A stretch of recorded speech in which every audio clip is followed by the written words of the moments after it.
આપણી સાથે અત્યારે યસ સિક્યોરિટીઝના અમિત ત્રિવેદી જોડાયા છે. અમિતજી, સ્વાગત છે આપનું સીએનબીસી બજારમાં. અને મોટા મોટી આપણે જો ગયા અઠવાડિયે જે નોટ પર બજાર મૂકીને ગયા હતા ત્યાં જ આપણને એની આજુબાજુ જ કામ કરતું જોવા મળી રહ્યું છે.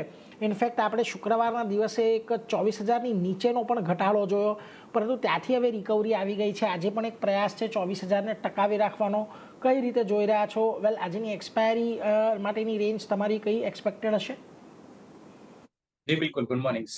નિફ્ટીની અગર આપણે વાત કરીએ તો 3 દિવસના ઘટાડા પછી ગઈકાલે આપણે જોયું કે નિફ્ટીએ 24,100ના જે લેવલ્સ છે એને રિક્લેમ કર્યા, અને આજે પણ કંઈ ના કંઈ પર એક નેગેટિવ સ્ટાર્ટ પછી પણ આપણે જોઈએ તો 24,000ના લેવલ સસ્ટેન કરીને એને અગેન એક 24,150ની ઉપર સસ્ટેન કરી રહ્યું છે. તો કંઈ ના કંઈ પર ડાઉન સાઇડમાં બાઇંગ આવી રહ્યું છે.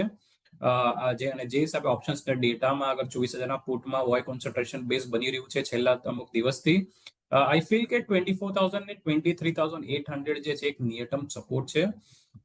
થોડું કન્સોલિડેશન પોસિબલ છે, બટ યસ ચાન્સીસ છે કે ઉપરમાં 24,300 થી લઈને 24,400ના જે લેવલ છે એ નિફ્ટી રિવિઝિટ કરી શકે. બટ ઓવરઓલ અગર આપણે જોઈએ ઇન્ડેક્સ લેવલ પર તો જે એક્શન જે છે કમ્પેરેટિવલી થોડી ઓછી લાગી રહી છે.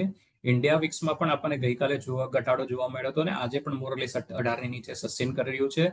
તો ઇન્ડેક્સ લેવલ પર એકલું એક્શન નથી લાગી રહ્યું, અને ફોકસ જે છે લાર્જલી જે છે બ્રોડર ઇન્ડાઇસીસમાં, મિડ કેપ, સ્મોલ કેપમાં જે ટ્રેક્શન છેલ્લા અમુક અઠવાડિયાથી જે છે મને એવું લાગી રહ્યું છે કન્ટિન્યુડ રહેશે. તો સ્ટોક સ્પેસિફિક એક્શન પર ધ્યાન રાખવું વધારે સજેસ્ટેડ રહેશે. સ્ટોક સ્પેસિફિક એક્શન પર ધ્યાન રાખવું થોડુંક વધારે સલાહનીય છે, એટલે એના પર એક ધ્યાન રાખતા રહેજો. આજના દિવસે થોડોક મિશ્ર કારોબાર છે, પરંતુ અહીંયાથી હવે આપણને આવનારી સિરીઝની અંદર એક ફોકસ રાખવાનું રહેશે. નીચલા સ્તરેથી એક સારું બાઇંગ આપણને જોવા મળી રહ્યું છે, પરંતુ આગળ વધીએ અને